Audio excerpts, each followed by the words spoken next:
একজন মুসলমান বোন কাবা ঘরে হজ করতে গিয়ে যে অভিজ্ঞতার শিকার হয়েছেন তা তিনি এই ভিডিওর মাধ্যমে tutule ধরেছেন।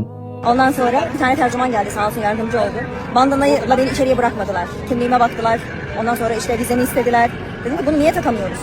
Burası diyor sadece ibadet yeri, burada siyaset yapılmaz. Çok acı bir manzaradır bu.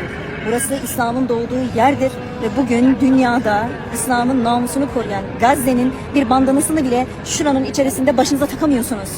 Başınıza আমি খুবই হতবাক হয়ে যাই। আমি পূর্বে আমার ভিডিওতে তুলে ধরেছিলাম এই আরবরা ইহুদিদের দালালি করছেন, তা সত্ত্বেও অনেক প্রমাণ দেখিয়েছি। কিন্তু দুঃখজনক এটি হচ্ছে বর্তমান ইউরোপ যারা কিনা মুসলমান নয়, তারা প্রতিনিয়ত এই গাজাবাসীর জন্য যুদ্ধ করছেন, লড়াই করছেন, তাদের জন্য মায়া কান্না করছেন। কিন্তু অপরপক্ষে আমাদের মুসলমান ভাইয়েরা কি করছেন তা খুবই দুঃখজনক। অর্থাৎ যখনই কেউ অসহায় গাজাবাসীর পাশে দাঁড়িয়ে ইসরায়েলের বিরোধিতা করবে তখনই বলা হয় তাকে ধর্ম নিয়ে রাজনীতি করবেন না বা ধর্মের স্থানে রাজনীতি করবেন না। কিসের জন্য? তাহলে কিসের জন্য 1948 সালে এই ইসরায়েলের বিরোধিতা করেছিলেন এই আরবরা? তাদের পূর্বপুরুষেরা কিসের জন্য সেই সময় ইসরায়েলের বিরোধিতা করেছিলেন? অর্থাৎ যখনই আপনি মুসলমানদের পক্ষ নিয়ে কথা বলবেন তখনই এ ধরনের বাধা আসবে, যা এই বোন তার ভিডিওতে তুলে ধরেছিলেন। তিনি যে ধরনের মন মানসিকতা নিয়ে কথা বলছেন, ঠিক একই মন মানসিকতা যদি আজ আরবদের মধ্যে থাকতো তাহলে হয়তো আজ ফিলিস্তিনিরা নির্যাতিত হতেন না।